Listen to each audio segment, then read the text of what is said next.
તો જય માતાજી મિત્રો, વિડીયોમાં તમારું સ્વાગત છે। તો મિત્રો, ગુજરાતમાં એક સારું એવું નામ ધરાવતા કિંજલબેન દવે, જેમના લાઈવ પ્રોગ્રામમાં હંમેશા બૂમ પડતી હોય છે, તો તેમના લાઈવ પ્રોગ્રામમાં ઝઘડો થયો છે અને લોકો સ્ટેજ પર ચડી ગયા છે। તેઓ એક વિડીયો વાયરલ થઈ રહ્યો છે। જો તમને આ વિડીયો પસંદ આવે તો લાઈક કરજો, વિડીયોને શેર કરજો, ચેનલ પરના ચેનલને સબસ્ક્રાઈબ કરજો। અને જે તમે વિડીયોમાં જોશો આગળ કે કેવી રીતે લોકો સ્ટેજ પર ચડીને બવાલ કરી રહ્યા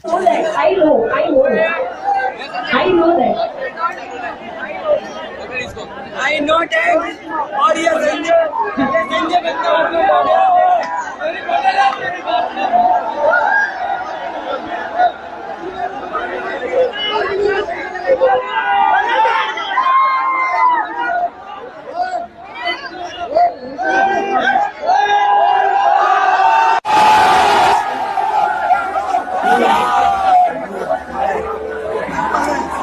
मार दिया।